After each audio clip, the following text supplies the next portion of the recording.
بھائی تم تھک چکے ہو نا، ٹوٹ چکے ہو نا، لیکن اس کے باوجود بھی تم رک نہیں سکتے، کیونکہ تم جانتے ہو کہ اگر تم رک گئے تو تمہارے گھر والے رک جائیں گے۔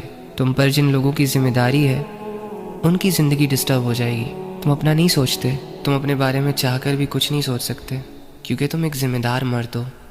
تمہیں صبح آنکھ کھولنے سے لے کر رات کو آنکھ بند کرنے تک بہت کچھ سہنا پڑتا ہے۔ اور پتہ ہے تیری سب سے بڑی کمزوری کیا ہے؟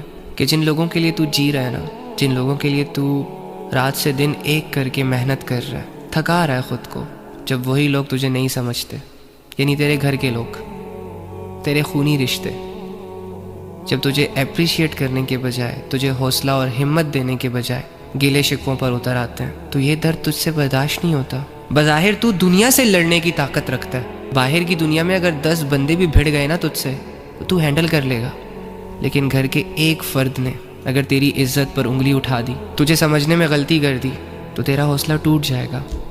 باہر کی دنیا تیرا کچھ نہیں بگاڑ سکتی، لیکن تیرے اپنے ہی تیری کمزوری ہے۔ باہر کی محنتیں، مشقتیں تجھے نہیں تھکاتی، لیکن گھر کے اندر گھر کا ماحول تجھے خراب کرتا ہے۔ تیرے اپنے جب تیری عزت کو تار تار کرنے کی کوششیں کرتے ہیں نا، تب جا کے تجھے ایک ٹھیس پہنچتی ہے، تب جا کے میرے بھائی کا دل ٹوٹ جاتا ہے۔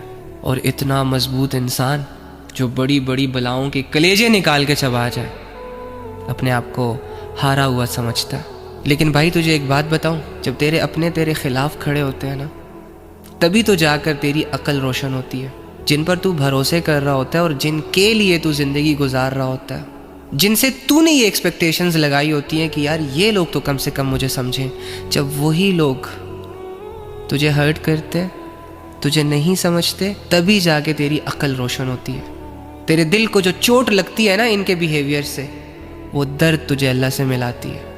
یہ جو لوگوں کے سامنے تو ہنس رہا ہوتا ہے نا، اور تنہائی میں جو چھپ چھپا کے آنسو بہا رہا ہوتا ہے، یہ آنسو تجھے اللہ سے ملاتے ہیں۔ تو چل اب تو فیصلہ کر کہ جو بندہ اللہ سے جڑ جائے، جو جیتے جی اللہ کو محسوس کرنا شروع کر دے، جو اس لیول پہ آ جائے کہ یار کوئی اپنا نہیں ہے سوائے اللہ کے، یہ بندہ کمزور ہو سکتا ہے؟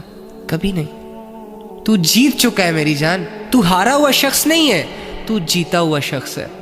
تو کمزور نہیں ہے، لاچار نہیں ہے، بے بس نہیں ہے، لوگوں کا محتاج نہیں ہے، تجھے مل چکا ہے اللہ۔ اللہ کو پا کر تو نے کچھ نہیں کھویا میری جان۔